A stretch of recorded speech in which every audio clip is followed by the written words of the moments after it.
ए पुत्रा कल्ला गाज नपे ये गाज कल्ला नाप के धारियां प्याज लाउना है मिस्त्री ते नाल मजदूरे भी टंग लेंदे ने नेड़े हो ना मेरी गल समझ आवे आ गई है ए चाचू जी असल तरीका कारे वे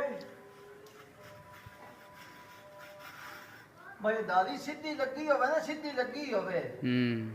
ते अकल्ला मिस्त्री की गाल धार के दादी ला सकता है समझियो सही हो गया ये दादी सीधी ला नहीं होवे ना हाँ। ते गाल सीधा होवे